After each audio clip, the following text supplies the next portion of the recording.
This that rich genius effect. I already know. Yeah, this that rich genius effect. Favorite podcaster slash rapper and your favorite producer. Yeah, this your man Rich Notch, one half of the Rich Genius Show. And today at Cantown Studio NYC, we have a special guest with us, Kessandra Banks. Thanks for coming out. Thank you. You know what I mean? Singer-songwriter Kessandra Banks. Make sure I get it right. You know what I'm saying? Yes. How's everything been with you? Everything has been good. It's been a journey and just growing in my craft and what I do. It's been really good and really gratifying recently. Okay. I'm gonna get right into the song I've Been. And then we're gonna start from the beginning. I gotta get into the song. It's very inspiring. It's an inspiring song, like what you're talking about in it, because it's a lot of like self-love, going through some things, then finally just doing what you always wanted to do, not being held back anymore. That's what I picked up from listening to it.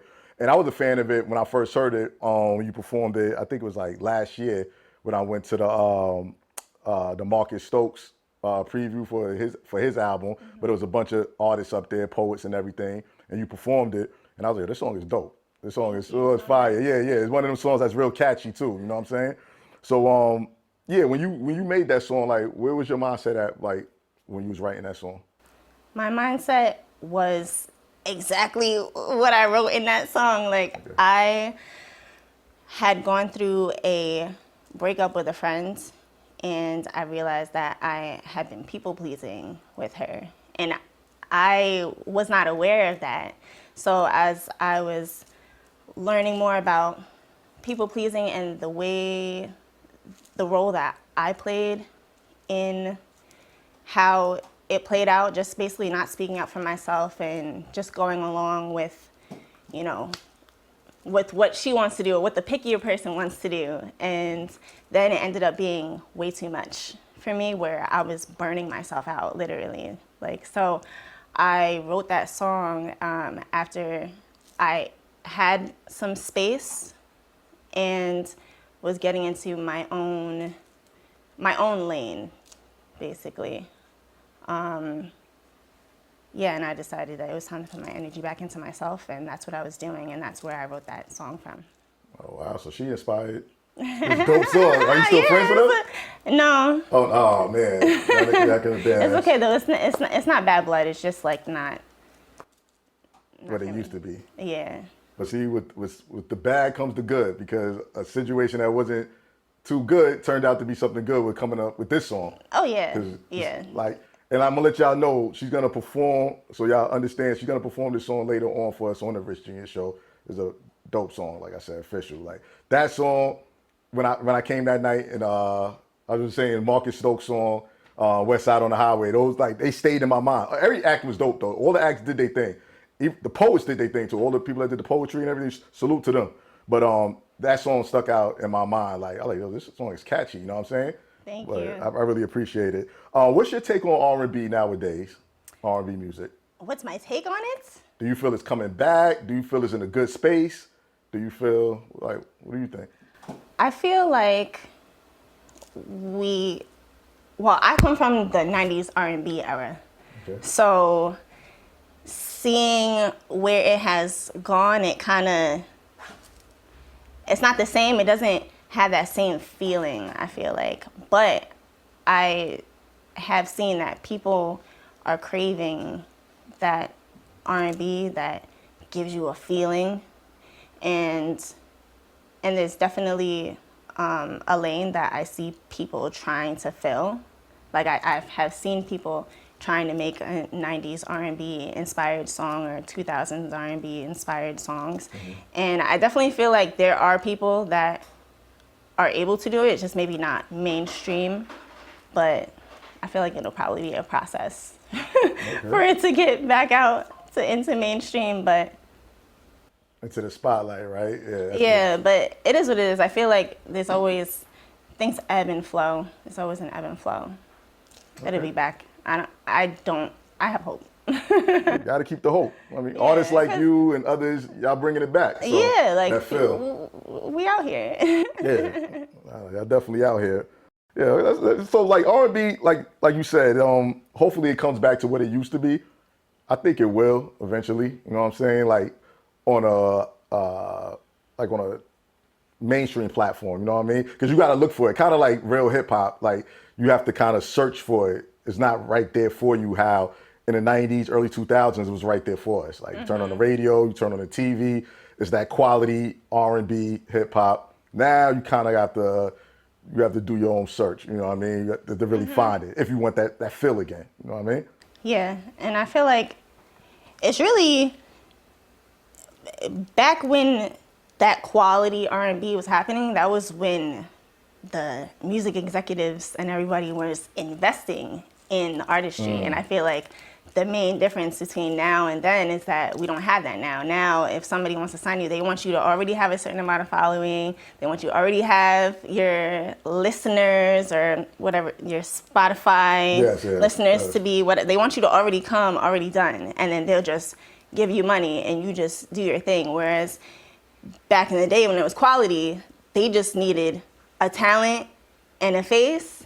And they'll get you the best writers, they'll give you media training, they'll give you a choreographer, they give you a band. So they're set up for success. So people now that are coming up, they just can do whatever they can do by themselves or with their friends or in their bedroom. So I feel like that's where a lot of the quality has gone, is people are not, an individual is not able to invest in themselves the way that a whole record company could, what they could do with thousands and millions of dollars. Yeah. So it makes sense. I think what's hurting it a lot too now is no more real like you said, artist development. You used to have a good artist, a dope artist that's talented, but the label, like you said, used to put into the artist and get them like ready and trained. Now, like you said, once they got the numbers on social media, they signing them up real quick, throwing them out there and thinking that's all, but it's reflecting in the music. You can hear it. That's why the music is suffering like it is today. But yeah, because talent is not enough. Like it needs to be invested into and it needs to be developed. And people don't realize that. It's just like, oh, like the artists are trash now. It's like, they're not being invested into, and everybody doesn't have thousands or millions of dollars to invest into themselves. So it's just whatever you could do by yourself or with your friends. That's true.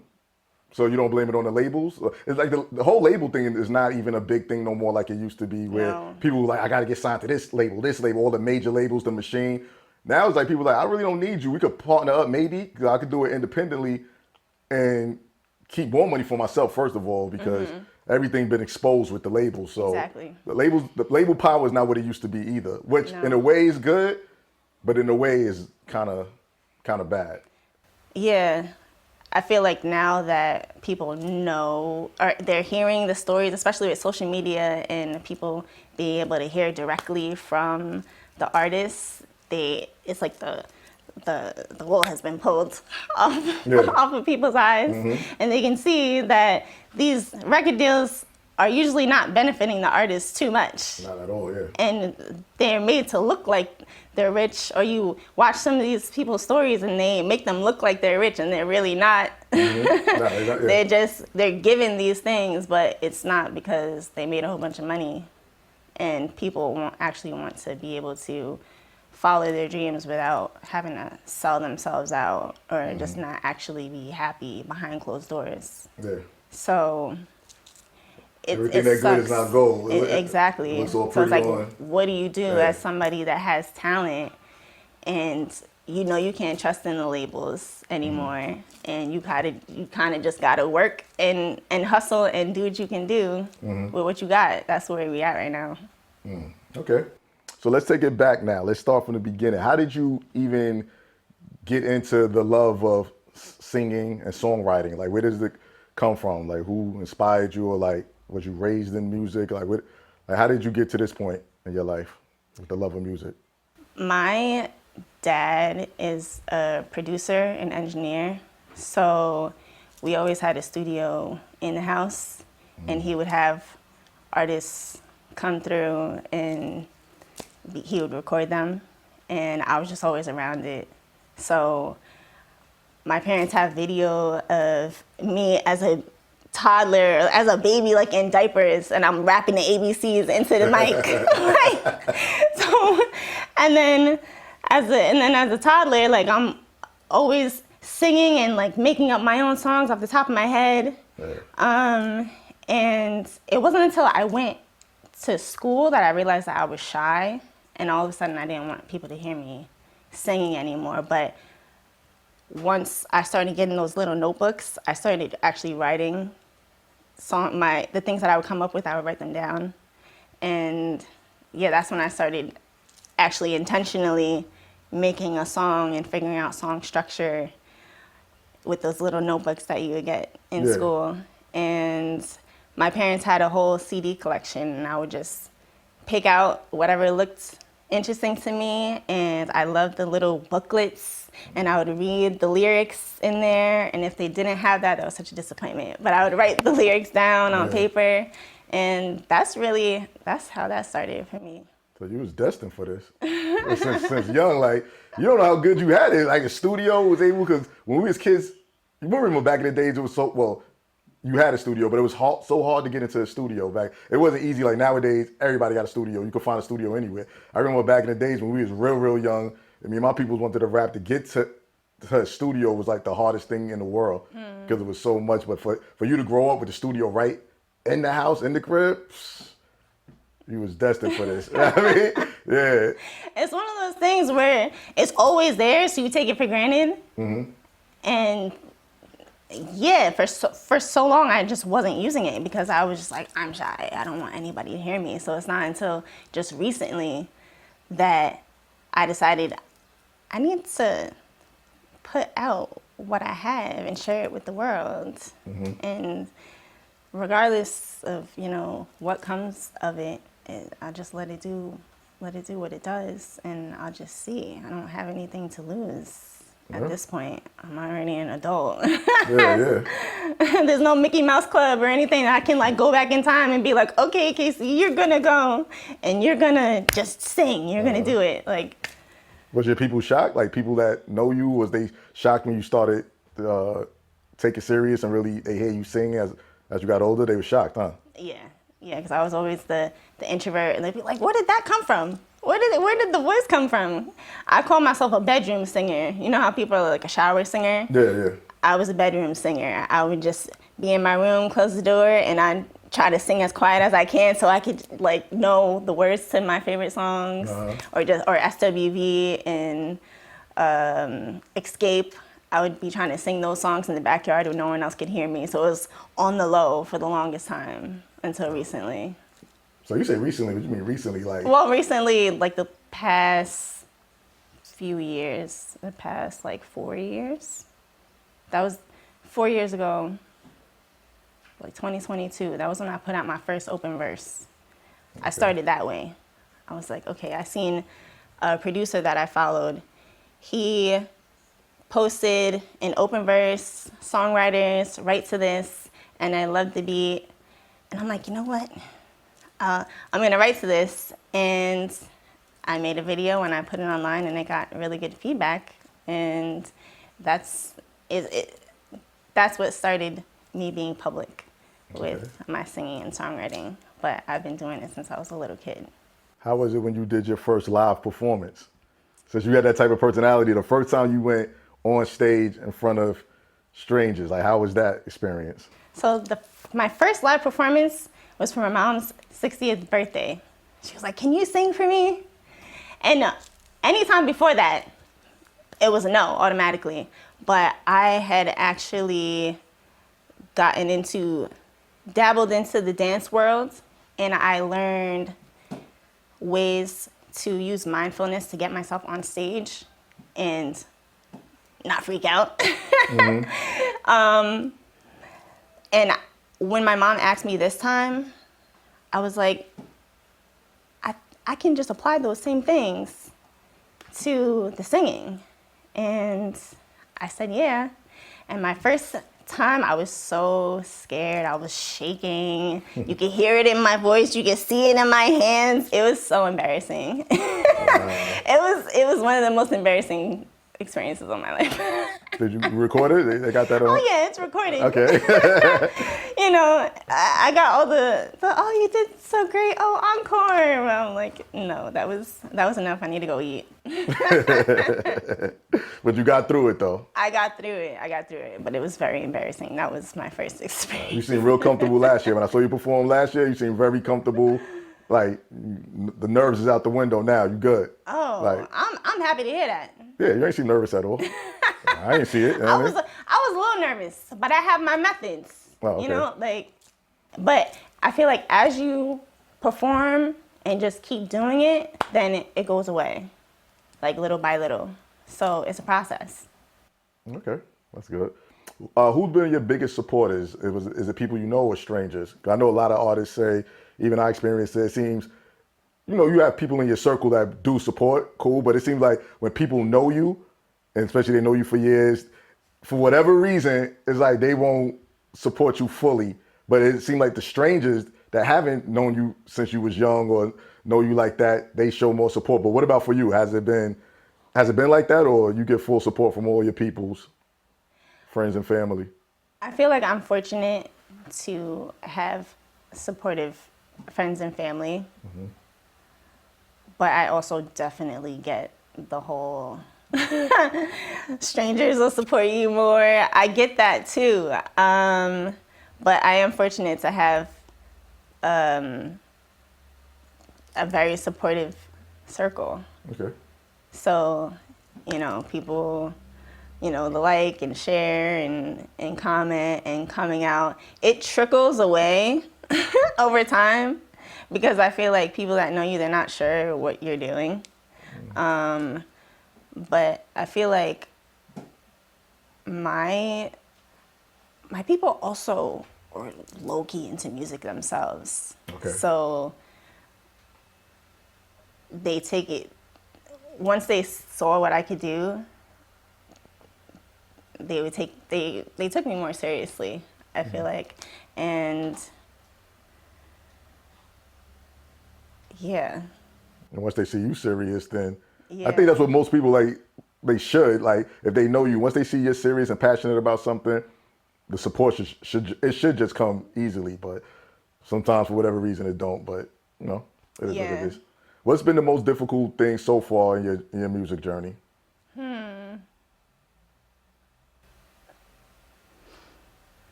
The most difficult? Has it been anything? It's been all smooth and gravy? No, everything? it's not been all smooth. I'm like, okay. how do I choose one? Oh, so it's that many, damn. Well, one of the most difficult, I rephrase that, one of the most difficult things in your journey so far. One of the most difficult things, well, one is social media, balancing the posting and then posting singing and posting my writing. I was just thinking to myself, I need to get back into doing my open verses because right now I just have the one song out. I have a second song with my cousin that's out on all platforms as well. It's his song on the feature. What's it called? It's called Understand Me by Shadash Ron. Yeah. Okay, y'all check that out. Okay. Yeah, it's a hip hop joint, and then I sing R&B on the hook. Okay. So it's like, what do you do in between with the one song? At first, it was just, the hard part was just posting at all on social media. Before this, I was somebody that posted maybe once a month if I went out somewhere nice. But getting into this, I realized I need to be posting consistently so people are interested and see what I have going on. And then when I have a show, they'll want to come out. Mm-hmm. So just getting used to that. And then now that I'm in a place where I'm posting every day, it's like, okay, I have a routine, but I need different things to post now because people can start to tune you out. So it's just finding that balance on social media. They want to know who Kessandra Banks is. They want to know the personality outside of the music and everything. I see you with the celery every, what is it, like 100 days in a row or something? Like it's juice and celery? Today was 200 200. 200 days in a row? 30. Wow. No, yeah. Wow. 237. Yeah, I think I made it and I had the videos on my phone, but they have to be posted. But I was on my way here. Yeah, okay. So it's the balancing act with the social media. Okay. What made you get into the whole celery health as well, healthy life? I'm into that too. But what made you get into that? I had came across the medical medium some years ago, and he was promoting the benefits of celery juice, and I had already done this Tony Robbins 10-day challenge where it's no sugar, no alcohol, no dairy, no animal at all, and then 70% of your plate has to be fruits and vegetables, and you got to drink like a cup of water every hour or something like that. And after the third day, I felt so amazing. And I feel like that's what started me on the whole. I was raised in a pretty healthy household, so I already had a predisposition to those kind of things. But when I seen going to something so extreme like that, it made me feel so good. That's what made me start following different people online. And then I came across the medical medium, and I was reading so many testimonies of people drinking celery juice, and everyone's was different. So I'm like, what is it gonna do for me? Because it really it cleans out your intestines and it heals your gut. So any ailments that you have, majority of them start in your gut. So what it clears up for you, it might be something different than what it does for somebody else. So I was like, well, let me see what it'll do for me. And it ended up getting rid of my allergies. So that's what made me be like, okay, this is a good investment. Okay. And that's what got me on it every single day. That was many years ago. And then I went alkaline, and celery is not alkaline. So I had to pause that, and then I never got back into it. And then more recently, my allergies was going crazy again. And I was like, you know what? I know one thing that definitely helped me, and that was the celery juice. So I'm going to go back on, because I had tried pill after pill after pill that was not working. And so I'm like, all right, I'm about to go back to the celery juice. And here we are now. Okay, nice. Celery juice, y'all. Gotta try it. So, quick question. What albums, because I asked the last guest we had, I Am Chelsea, I Am, salute to her, singer, songwriter too. What albums are your like go-to albums from like back in the days, like you still listen to now, like them favorite, like give me your Mount Rushmore of albums, your 4 albums, R&B. If you want to add hip hop, it's up to you, but them albums that inspired you when you was younger and you still listen to today straight through, and it still gives you that feel when you hear it. Like what's your 4 or 5, you can do top 5, or your 4 Mount Rushmore, female, guy, doesn't matter, R&B, hip hop. Okay. First off, we have to say Mariah Carey, Daydream. Daydream, okay. That, from when I was young and I didn't know anything about what she was talking about, it gave me a feeling that I'm like, oh my gosh, and how does she do this with her voice? And she writes her own music. Not some of those songs are covers too, but it just blew me away as a child, not even knowing what she was talking about. And then till now, it still gives me that feeling. I'm just like, oh my gosh, this is A nostalgic feel, yeah. So yes, Daydream, and that was very inspiring to me. Another one would be Aaliyah, her first album. Her first album, okay. Yeah, what's it self? Age Ain't Nothing But a Number. Okay. That song, crazy. I mean, not that song, that whole album, crazy. Salute to R. Kelly, even though people, you know, I'm gonna put it out there. Salute to Kel. Damn. He's a musical genius. What he did, we not co-signing none of that, but I'm just saying, music-wise, gotta learn how to separate the artist from the shenanigans. Like, what can you do? What can you do? That's what my parents had. That's what I had, and that's what inspired me. Yeah, nah, when I listen to it now, I'm like, oh my gosh, it still gives me that feeling today. And that's just what I like, with the hip hop beat, with the the smooth, sultry. Yeah. R. Kelly. Okay, It's so continue. unfortunate. It's so unfortunate, but that is what it is. Shout out to Kel. That's true. Okay. Another album that I used to play a lot. Oh, the 3LW, their first album. It was self-titled, I believe. Okay. A neighbor had gave me that CD, and I was just running it back and running it back and running it back. And I had listened to it more recently. I'm like, oh my gosh, I can hear some of that influence when I write now. And it's so crazy because for the longest, I'm just like, when people would ask about, oh, what artist made you say I want to sing? And I'm like, I don't have that. I just was always around it. But it's interesting going back and listening to the albums that I used to listen to as a kid, and I'm like, oh, this, I hear this when I hear myself and what comes out of me. So it's really cool. Okay. How many was One that? more. We're doing the Mount Rushmore. One more then. That's Daydream, Mariah.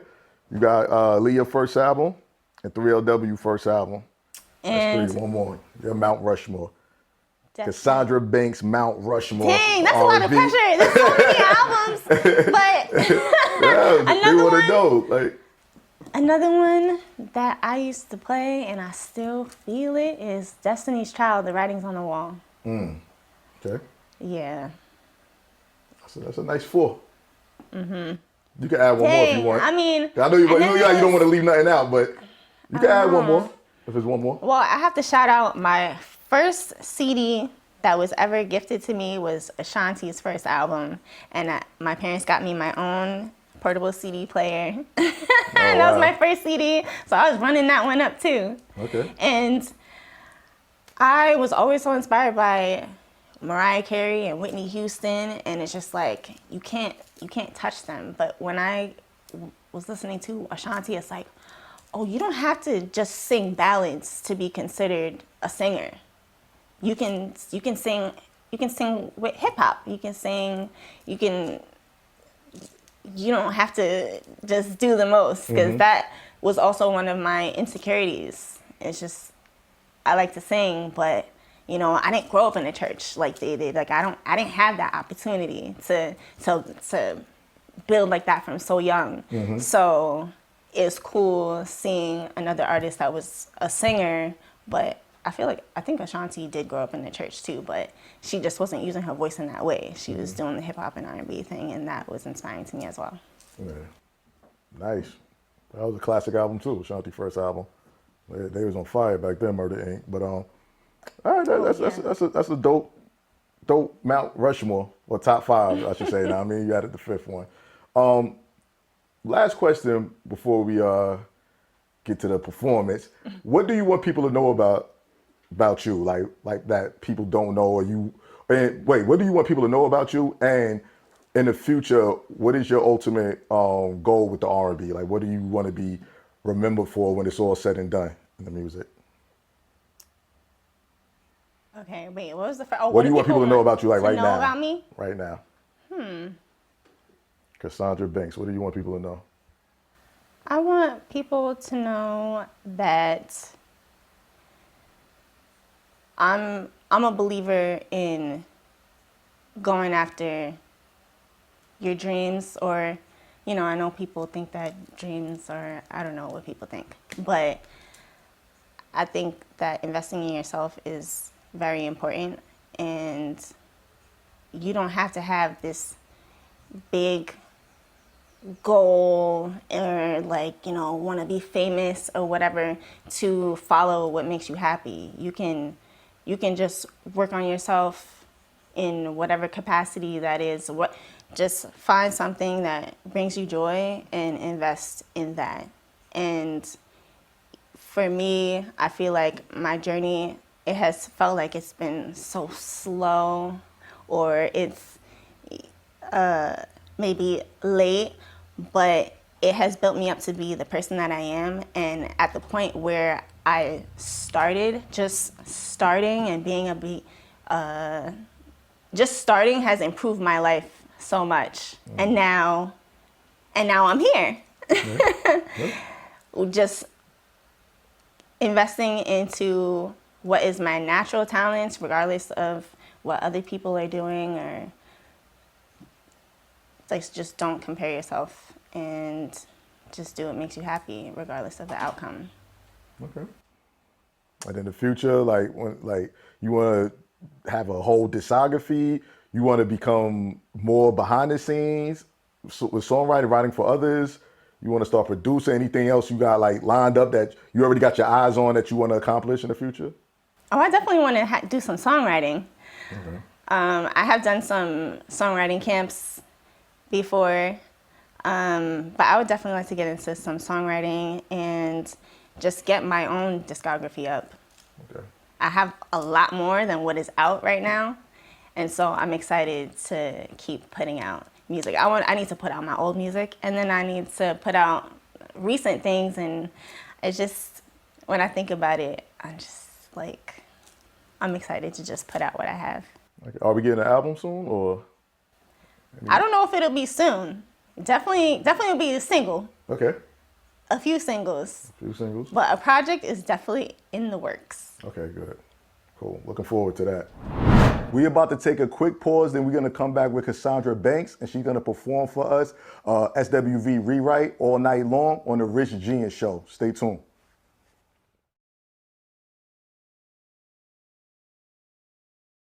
Baby, you can call on me anytime that you feel a need, and I'll be there in a hurry, giving you the best of me. And baby, you know when I look into your eyes, I'm satisfied. Tell me you feel my heartbeat calling out for you. And if there's any kind of love that will exemplify my sweetie, I have got that kind of love times two. Boy, I knew you were my one. It's like our movie just begun. I just knew you were my one. I wanna see through, I really need to. You can tell I'm done hiding, and I can surely tell you're done too. Give me the care I'm desiring, and all my love will pour out to you. And baby, you know this here is special when there's peace of mind. I never do nothing just to hurt you once again. And baby, you know if there's a better way to fill your needs, I will oblige, 'cause you would do me the same. Boy, I knew you were my one. Just like our movie just begun. I just knew you were my one. I wanna see it through, I really need to.